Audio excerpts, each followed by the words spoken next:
로마서 9장 1절에서 18절.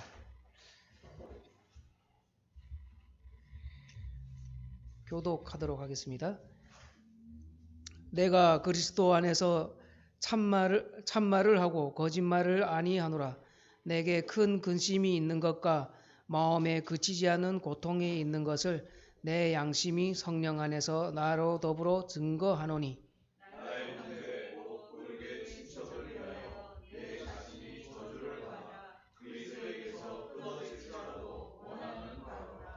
저희는 이스라엘 사람이라.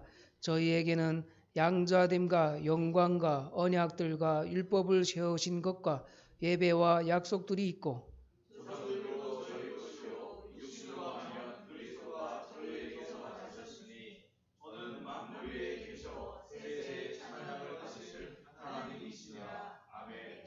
또한 하나님이 말씀을 폐하여 진 것 같지 않도다. 이스라엘에게서 난 그들이 다 이스라엘이 아니요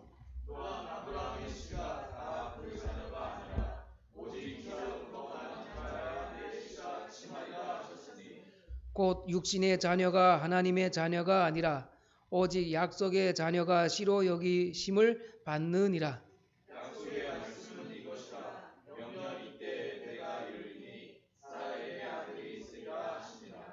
이뿐 아니라 또한 리브가가 우리 조상 이삭 한 사람으로 말미암아 잉태하였는데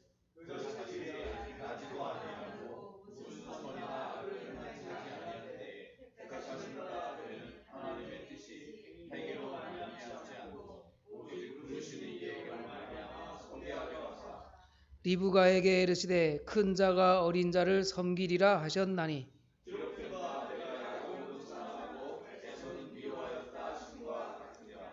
그런즉 우리가 무슨 말 하리요? 하나님께 불의가 있느뇨? 그럴 수 없느니라.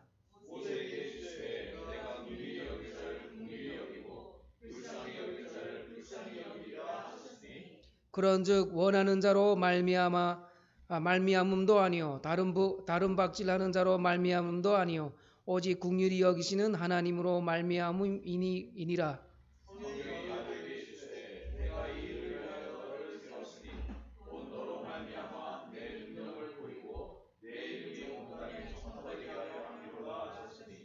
함께 읽겠습니다. 그런즉 하나님께서 하고자 하시는 자를 긍휼히 여기시고 하고자 하시는 자를 강팍해 하시느니라.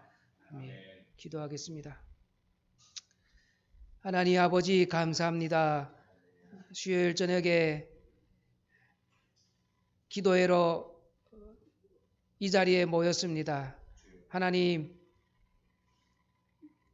기도회 하기 전에 주의 말씀으로 주의 진리의 말씀을 듣고 또 은혜 받는 귀한 시간이 되게 하여 주시옵소서. 하나님 주의 진리의 말씀이 우리 안에 깊이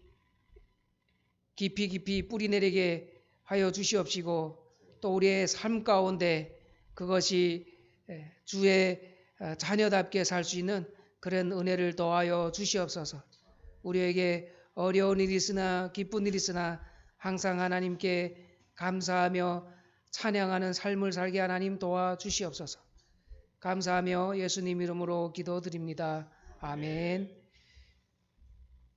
지난주에 우리는 로마서 8장 하반절의 말씀을 나눠봤습니다. 그래서 로마서 8장 18절에서 39절의 말씀인데 그때 살펴본 말씀이 삼위 하나님께서 삼위 하나님의 간구에 대해서 이렇게 나눠봤습니다. 삼위일체 하나님께서 성도들의 탄식과 고통을 들으시고 또 성도들의 빌바를 알지 못하는 그러한 기도까지도 하나님께서 다 들으시고 응답하신다라는 내용을 함께 나눴습니다. 그리고 또 그렇게 나눴는데 또 이 본문을 가지고 또 다르게 보면 이 본문과 오늘 9장 1절에서 18절 말씀하고 같이 연계해서 보면 그것은 바로 예정교리라는 깊은 뜻이 있음을 우리가 또 발견할 수 있습니다. 그래서 하나님의 예정에 대해서 오늘 말씀을 나누려고 하는데요. 하나님의 예정이라고 하는 것은 하나님의 영원한 작정을 말합니다. 다시 말해서 하나님께서 어떤 사람은 구원하시기로 작정하시고 어떤 사람은 멸망하게 하실 것을 영원전에 작정하신 것. 다른 표현으로 하면 좀 신학적인 표현을 하면 선택과 유기. 좀 더 우리가 쉬운 말로 하면 구원과 멸망 이렇게 라고 얘기할 수 있는데 이것을 하나님의 영원한 작정이 하나님의 예정입니다.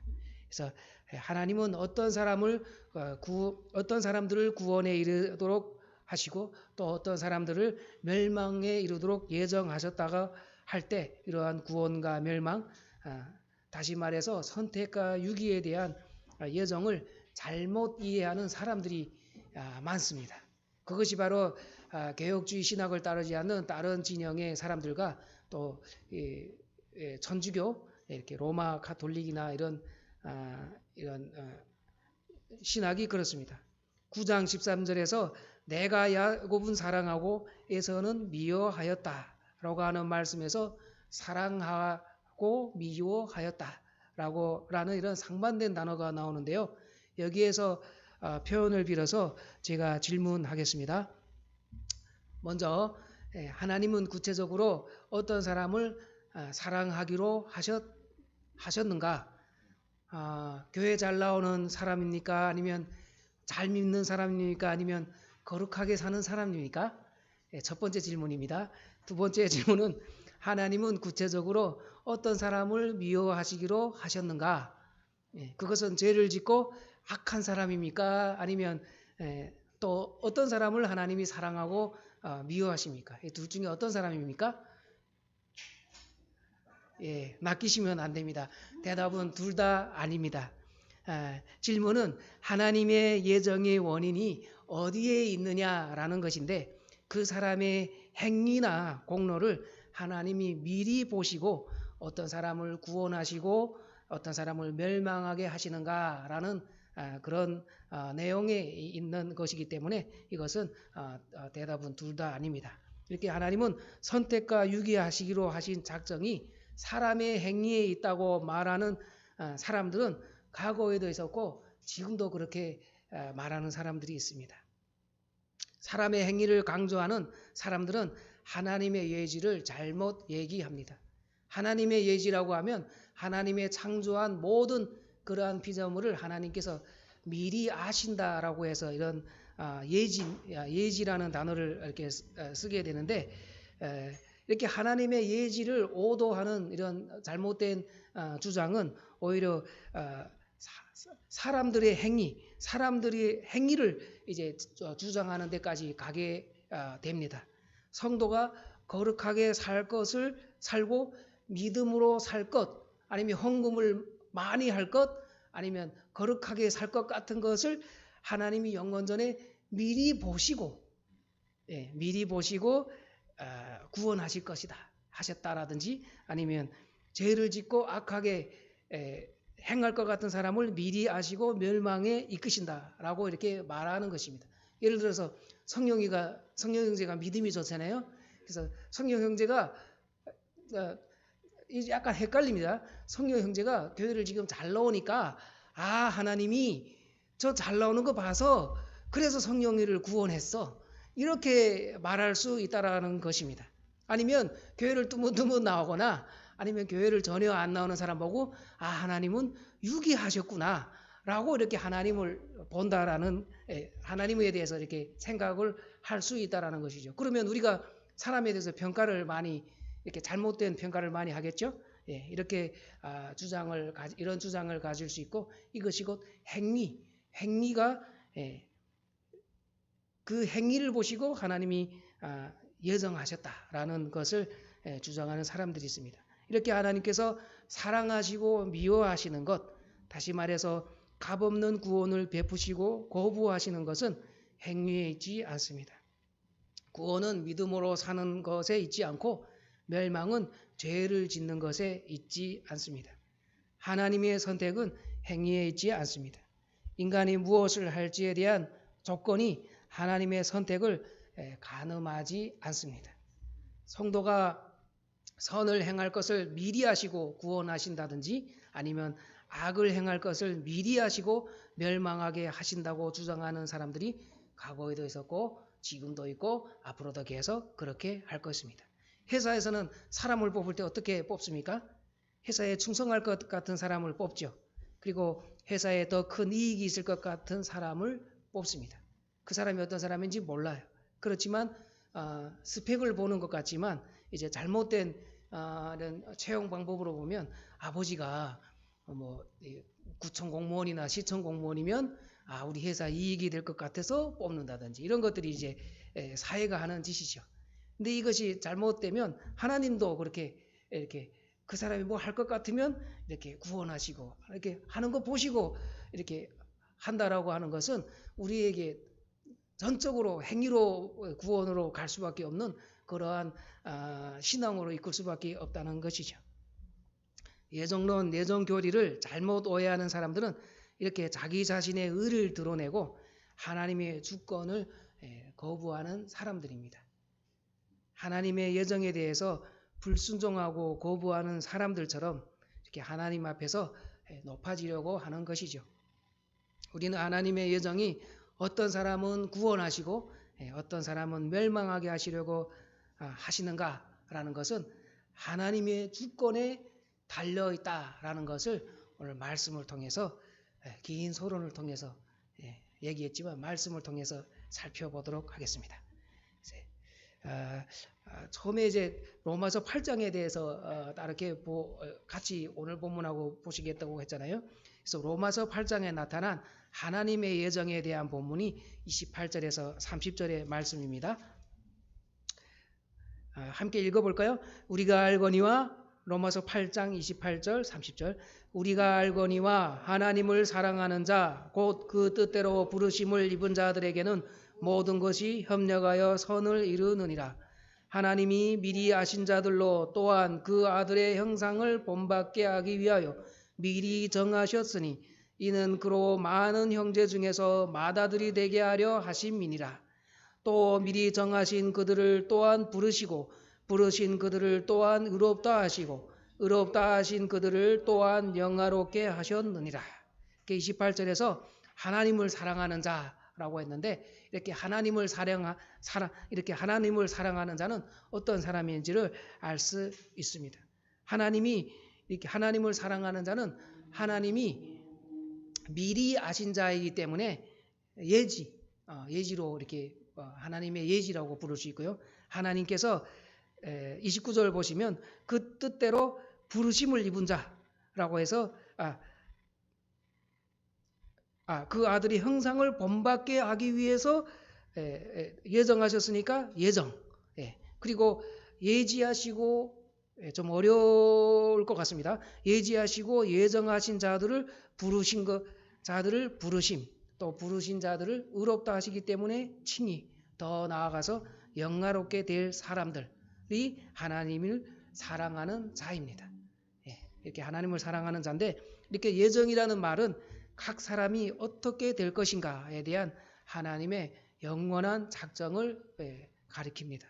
하나님을 사랑하는 자를 하나님은 예지, 예정, 부르심, 칭의, 영화라는 이런 구원의 서정 가운데 하나님께서 결과적으로는 구원하실 분들은 구원하실 성도는 끝까지 하나님께서 이런 구원의 가정 가운데 하나님께서 구원으로 이끌어 가신다라는 것이에요. 하나님이 작정하셨으니 그런 구원의 가정이 없이 우리는 아무것도 안 하면 아무것도 안 하고 교회도 안 나오고 아무것도 안 하면 하나님이 그냥 어차피 구원받을 사람은 구원이 되는구나, 아니면 교회에 안 나오니까 육이 되는구나 이렇게 생각할 것이 아니라 하나님께서 우리에게 이렇게 신앙의 삶 가운데 우리의 인격 가운데 이렇게 우리를 이끌어 가신다라는 것이에요. 이렇게 하나님의 구원은 하나님의 사랑에 있다라는 것을 알 수 있습니다. 하나님께서 사랑하시기에 어떤 것도 하나님의 사랑에서 끊어질 수 없음을 이렇게 35절과 39절에서 8장 35절과 39절에서 볼 수 있는데요. 35절입니다. 누가 우리를 그리스도의 사랑에서 끊으리요? 환난이나 공고나 핍박이나 기근이나 적신이나 위험이나 칼이라. 그다음에 또 계속해서 높음이나 깊음이나 다른 피조물이라도 우리를 우리 주 그리스도 예수 안에 있는 하나님의 사랑에서 끊을 수 없으리라. 하나님의 택함을 받은 사람은 이렇게 하나님의 사랑에서 끊어질 수가 없습니다. 이 세상에 어떤 것도 믿는 성도를 어렵게 하더라도 하나님의 사랑에서 끊을 수 없는 것이 이렇게 하나님의 예정에 있다라는 것입니다. 그러므로 하나님의 예정에 대해서 이제 부정하는 사람들이 있는가 반면에 하나님의 예정의 그 진리를 가지고 있는 교회는 종교 개혁이 이렇게 로마 가톨릭에서부터 분리된 것이 아니고 로마 가톨릭 교회가 잘못된 것을 바로잡기 위해서 개혁한 것이죠. 우리는 그렇기 때문에 한국 교회는 그러한 종교 개혁의 원리에 따라서 개혁된 교회이기 때문에 한국 교회를 개혁해야 된다고 해서 또 새롭게 가야 되는 것이 아니라 개혁된 교회가 어떻게 보존을 해야 되는가라는 의미에서 우리 이 교회는 종교 개혁과 또 우리의 그 성경 말씀과 그 진리에 따라서 예정 교리를 우리가 붙잡고 계속 배워 나가야 합니다. 두 번째로 살펴볼 것은 로마서 8장에서 하나님의 예정의 키워드가 결국 사랑이라면 오늘 본문으로 돌아와서 9장 10절에서 13절에서 야곱을 택하신 것과 그 택하심이 어디에서 기인하는지를 구체적으로 살펴보도록 하겠습니다. 10절에서 13절입니다. 함께 읽어볼까요? 이뿐 아니라 또한 리브가가 우리 조상 이삭 한 사람을 말미암아 잉태하였는데 그 자식들이 아직 나지도 아니하고 무슨 선이나 악을 행하지 아니한 때에 택하심을 따라 되는 하나님의 뜻이 행위로 말미암지 않고 오직 부르시는 이에게로 말미암아 서게 하려 하사 리브가에게 이르시되 큰 자가 어린 자를 섬기리라 하셨나니 기록된 바 내가 야곱은 사랑하고 에서는 미워하였다 하심과 같으니라. 또 11절에서 13절의 말씀을 보시면 선택과 유기의 원인이 어디에 있으며 곧 야곱과 에서에 대한 예로 바울이 이렇게 얘기하는 장면이 나옵니다. 이렇게 하나님의 예지를 잘못 이해하는 사람들은 선택과 유기의 원인이 선행과 악행, 어떤 선을 행하고 좋은 일 많이 하면 구원을 받고 나쁜 일 하면 이렇게 심판받는 그런 것처럼 이렇게 얘기하지만 하나님께서는 야곱을 택하신 것은 그러한 선행과 악행을 하기도 전에 야곱과 에서가 태어나기 전에 하나님께서 그들을 부르셨다라는 것입니다.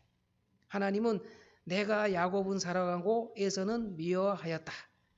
이렇게 하나님은 야곱은 사랑하고 에서를 미워하였다는 것이 그들이 사랑받을 짓을 해서 사랑받는 것, 또 미운 짓을 해서 미움받는 것이 아님을 오늘 본문에서 살펴볼 수 있습니다. 그러면 하나님의 선택은 어디에 있는가? 하나님의 선택은 그러면 어디에 있습니까? 하나님의 선택. 이렇게 사랑과 미워하심은 하나님의 기쁘신 뜻에 있습니다. 하나님의 기쁘신 뜻, 하나님의 뜻에 있습니다. 선행과 악행이 아니고 하나님의 뜻입니다. 에베소서 1장 4절에서 6절의 말씀입니다. 제가 읽겠습니다. 곧 창세전에 그리스도 안에서 우리를 택하사 우리로 사랑 안에서 그 앞에 거룩하고 흠이 없게 하시려고 그 기쁘신 뜻대로 우리를 예정하사 예수 그리스도로 말미암아 자기 아들들이 되게 하셨으니 이는 그의 사랑하는 자 안에서 우리에게 거저 주시는 바 그의 은혜의 영광을 찬미하게 하려는 것이라. 하나님께서는 창세전에 그리스도 안에서 택하사라고 이렇게 말씀을 하시는데요. 이것은 자기 자신과 관계없는 그러한 택하심에 있는 것입니다. 우리의 자신의 능력으로는 구원의 은혜를 받을 수가 없습니다. 그리스도 안에서 택하심을 받는 것인데 이것은 창세전에 우리가 존재하지 않았던 때에 받은 택함입니다. 이 택함은 결국 하나님의 택하신 것은 하나님의 기쁘신 뜻에 있다라고 하면 하나님의 택하신 목적이 있어요. 그 목적이 바로 거룩하고 흠이 없게 하시려고 택하신 것입니다. 거룩하게 살게 하시려는 것이 하나님께서 선택하신 결과예요. 그러니까 거룩하게 사는 것이 선택의 결과지 그 결과가 거룩하게 사는 것이 원인이 될 수가 없는 거죠. 그렇게 예정하신 것이 하나님의 기쁘신 뜻에 있습니다. 하나님의 기쁘신 뜻에 따라 내가 야곱은 사랑하고 에서는 미워하였다라고 이렇게 말씀하십니다. 하나님은 자신의 영적인 자녀들에게만 구원의 호력이 있다는 것을 이렇게 말씀하십니다. 이렇게 하나님이 선택하신 목적은 하나님께서 선택하신 목적이 있어요. 그것은 여러분 기억하시기 바랍니다. 우리가 다 아는 것이에요. 하나님이 우리를 선택하신 목적은 무엇일까요? 왜 선택하실까요? 그냥 교회 잘 나오고 그냥 잘 사는 그것이 아니고 우리가 잘 알다시피 하나님의 영광을 위해서 있는 것이고요. 두 번째, 성도는 거룩하게 살게 하기 위해서 사는 것이 하나님의 예정의 목적임을 우리는 깨달아야 합니다. 그러므로 세 번째로 바울은 하나님의 기쁘신 뜻에 따라 택하신 것에 대해서 질문하고 대답합니다. 하나님께 불의가 있느냐? 그럴 수 없느니라 라고 이렇게 대답합니다. 하나님은 공의롭게 판단하시는 분이십니다. 인간의 기준으로 봤을 때는 하나님의 그 작정하심이 너무 불공평해 보여요. 어떤 사람은 예수님을 믿지도 않는데 잘 먹고 잘 살고, 어떤 사람은 주 예수를 믿는데 가난하고, 아니면 더 어려운 일이 더 많다든지 이런 것들이 있지 않습니까? 여러 가지 있을 때 이렇게 하나님의 주권을 우리가 믿는다라고 했을 때 이렇게 그 주권에 대해서 불평불만을 가지고 있다라고 하면 하나님께 불의가 있냐라고 이렇게 질문한다고 하면 그럴 수가 없다. 하나님은 공정하게 판단하시는 분이시다라는 것을 우리가 살펴볼 수 있었습니다. 그것이 바로 모세와 바로의 얘기입니다. 바울은 하나님의 예정이 불의하지 아니하심을 출애굽 역사에서 보여주었던 이야기를 이렇게 예로 듭니다. 모세의 이야기가 15절에서 나오는데요. 모세에게 9장 15절입니다. 모세에게 이르시되 내가 긍휼히 여길 자를 긍휼히 여기시고 불쌍히 여길 자를 불쌍히 여기리라 하셨으니, 이렇게 바울이 이 말씀을 출애굽기 33장 19절의 말씀을 인용을 하는데요. 출애굽기 33장 19절의 말씀이 거의 똑같습니다. 제가 읽어드리겠습니다. 여호와께서 가라사대 내가 나의 모든 선한 형상을 내 앞으로 지나게 하고 여호와의 이름을 내 앞에서 반포하리라. 나는 은혜 줄 자에게 은혜를 주고 긍휼히 여길 자를 긍휼히 베푸느니라. 이러한 말씀을 하셨는데요. 모세는 하나님께서는 모세에게 약속의 땅으로 올라가라고 하셨을 때 함께 하지 않겠다고 이렇게 하십니다. 그것은 이스라엘 백성이 시내산에 모세가 시내산에 올라갔을 때 그때 우상을 만들어 놓고 우리를 애굽에서 인도해낸 하나님이라고 우상에게 절했어요. 그래서 하나님은 이것에 대해서 진멸하시면서 하나님께서 약속의 땅에 들어가라고 말씀하시면서도 그러면서도 나는 같이 가지 않겠다라고 이렇게 하십니다. 모세는 함께 보낼 자를 알리지 않으시면서 나에게 은총을 입었다고 하시는 것을 이렇게 보여달라고 기도합니다. 자신의 주의 은총을 입었으니 자기가 인도해낸 백성도 주의 백성으로 여겨달라고 할 때에 하신 말씀이 오늘 이 말씀입니다. 하나님께서 긍휼히 여기실 자를 긍휼히 여기시는데 모세가 기도한다고 해서 그 족속이 하나님의 백성이 되는 건 아니죠. 예. 모세는 이렇게 하나님의 인도하심으로 이스라엘 백성을 데리고 출애굽했음에도 하나님께서 책임지시고 하시는 일인데도 결국 자기의 의를 드러내려고 합니다. 교회가 하는 일이 그렇습니다. 교회가 하는 일이 하나님께서 책임지시고 인도하시는 것이죠. 그런데 어느덧 하나님은 없고 자기 자신이 하나님이 되어 이렇게 다른 사람을 판단하는 그런 것에 가 있을 때가 있습니다. 하나님은 공의롭게 판단하실 것입니다. 성도의 구원은 하나님께 있습니다. 하나님께서 긍휼히 여기실 자를 긍휼히 여기십니다. 하나님이 함께 하시는 일이라면 교회는 성도의 양심의 자유를 왜곡하지 않도록 해야 합니다. 주의 인도하심을 따라 가도록 하면서도 죄를 짓거나 이렇게 믿음이 연약해 보이는 성도들의 양심을 왜곡시키면 안 됩니다. 내가 하나님의 자리에 서서 우리의 가치 있는 성도들에게 더더욱 그렇죠. 요즘에 코로나 때문에 잘 안 나온다든지 아니면 여러 가지로 어려워서 이제 조금 어렵게 사느라 그 신앙의 자리에 못 서 있는 것 같다라고 이렇게 할지라도 우리가 그것을 이렇게 판단하는 그런 자리에 있는 것이 아니라 하나님께서 하시는 그런 때를 기다리고 우리는 기도할 수가 있어야 됩니다. 반면에 바로에 대한 구절이 등장하는데요. 17절에서 성경이 바로에게 이르시되 내가 이 일을 위하여 너를 세웠으니 곧 너로 말미암아 내 능력을 보이고 내 이름이 온 땅에 전파되게 하려 함이로다.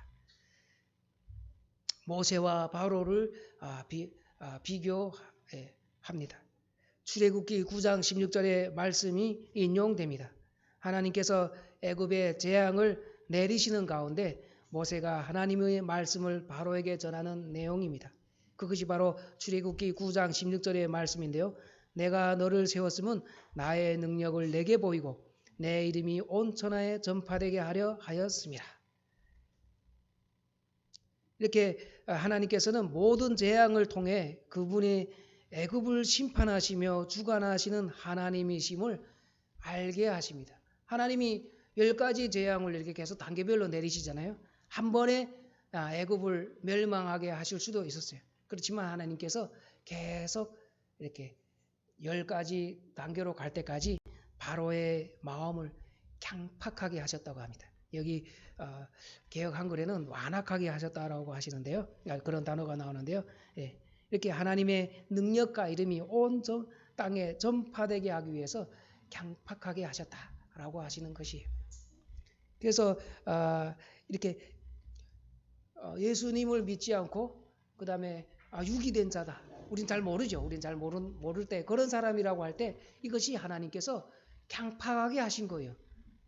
하나님이 그렇게 하신 거예요. 하나님 왜 그렇게 하셨나? 왜 그렇게 하셨을까요? 왜 그렇게 하셨어요? 그것은 하나님의 기쁘신 뜻에 있어요. 우린 잘 몰라요.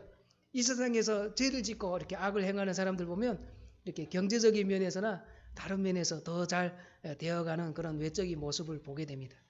하나님은 멸망에 이를 자들도 또 믿는 자들과 같이 또 무엇을 주십니까?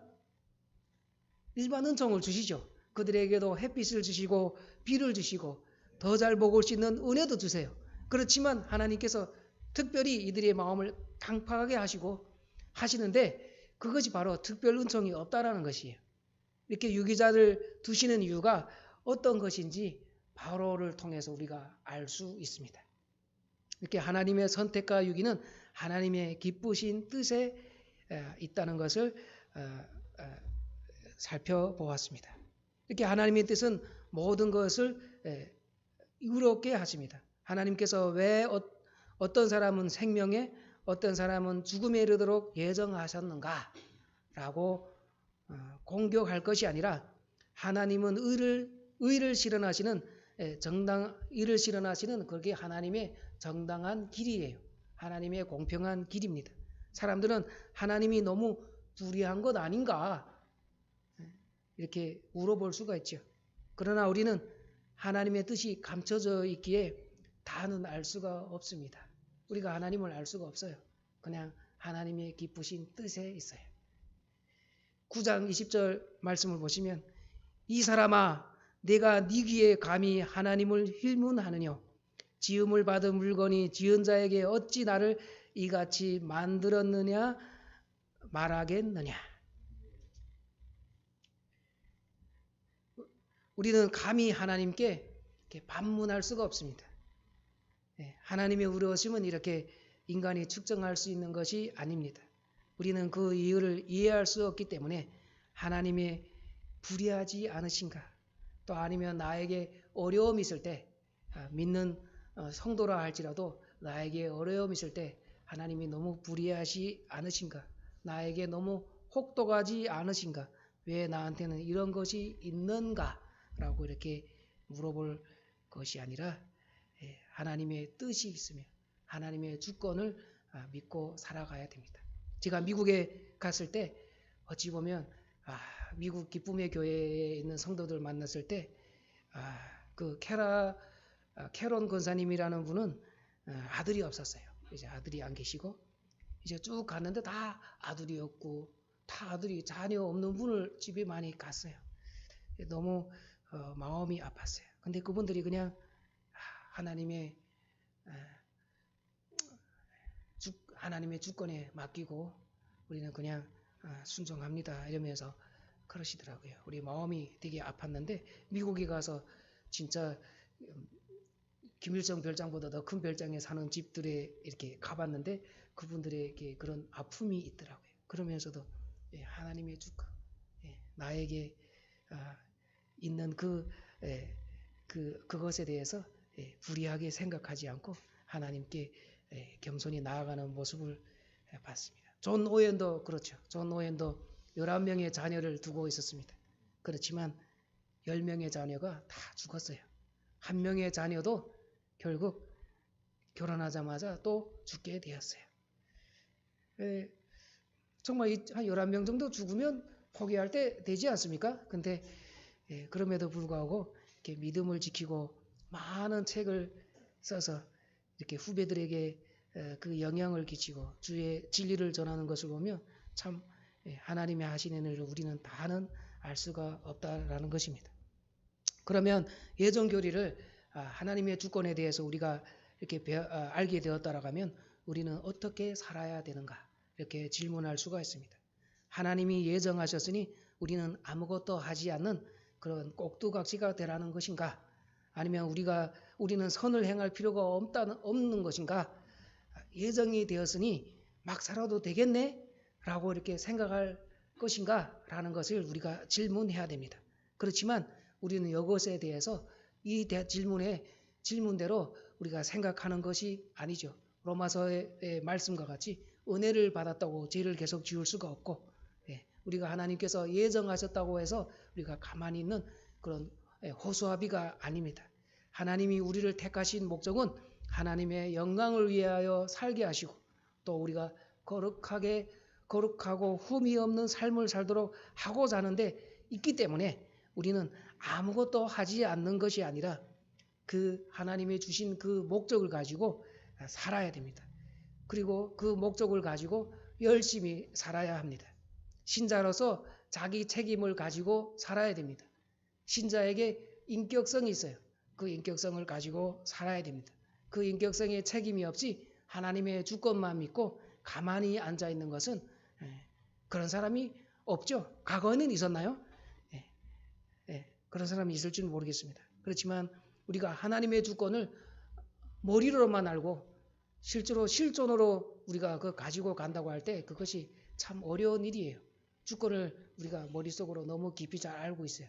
그러나 그것에 순종하고 나아가는 것이 너무 어렵습니다. 그렇기 때문에 우리 성도가 이 땅에서 살아가는 신자의 책임이 있는 것이에요. 이것이 책임이 있다고 해서 이것이 우리의 행위로 구원을 받는 그런 말이 아니고 하나님의 주권 가운데 그 주권에 나아가는 우리의 책임입니다. 그래서 마지막 결론입니다.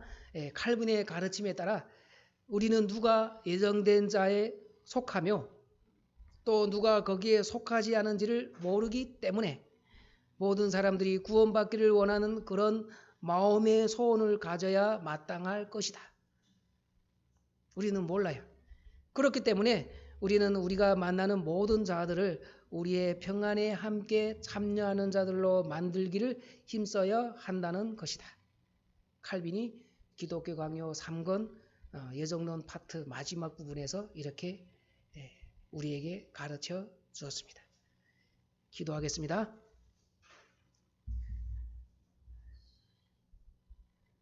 하나님, 하나님의 영원전에 작정하신 내용을 오늘 성경 말씀을 통해서 살펴보았습니다. 인간의 판단으로는 너무 이해할 수 없는 것들이 많이 있습니다.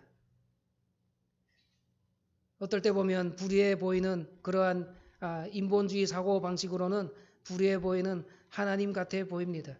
그러나 우리는 오늘 말씀을 통해 하나님께서 그 기쁘신 뜻에 따라 하나님의 영광을 위하여 살게 하시고 또 거룩하게 이 땅에서 살게 하시기 위하여 우리를 부르셨다는 것을 알게 하는 귀한 시간이 되게 하여 감사드립니다.